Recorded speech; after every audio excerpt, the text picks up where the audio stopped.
நீங்க சிபிஐ கொடுங்கன்னு தான் நான் கேட்கறேன். அவங்ககிட்ட டெக்னாலஜி இருக்கு, டெக்னிக் இருக்குங்கன்னா, உபகரணங்கள் இருக்கு, அவங்க வரட்டும்.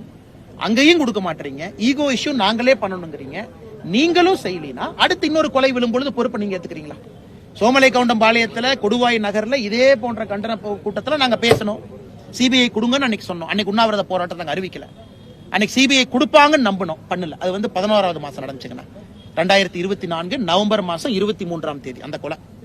அதன் பிறகு கொடுவாயில ஆர்ப்பாட்டம். இன்னைக்கு நாங்க அடுத்த கட்டம் போறோம். ஏன்னா நாங்களும் ஒரு ஆர்ப்பாட்டம் போட்டுட்டு பேசணும் அப்படிங்கறத தாண்டி இன்னைக்கு உண்ணாவிரத போராட்டத்தில் இறங்குறோம். ஒரு நாள் முழுவதும் ஆரம்பிச்சு தொடர்கதையா போறோம். அப்ப இன்னும் நாங்களும் ஒரு ஸ்டெப் முன்னாடி போறோம், மக்களை எல்லாம் ஒருங்கிணைத்து. இதுக்கு சொல்யூஷன் என்னங்கன்னா,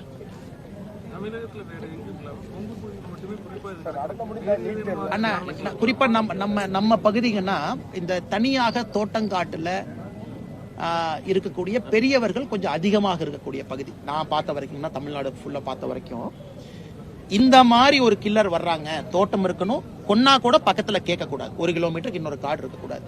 தென் தமிழகம் பாத்தீங்கன்னா கொஞ்சம் இந்த அளவுக்கு வந்து தூரமாக இருக்கக்கூடிய தோட்டங்கள் இல்ல, நம்ம பகுதி மட்டும். அது ஏதோ ஒரு காரணத்திற்கு இங்கே சுவை பார்த்து விட்டார்கள். ஓகே, ஒரு வீட்டுக்குள்ள போனா எப்படி இருந்தாலும் ஒரு 10 பவுன் தேரும். ஒரு விவசாய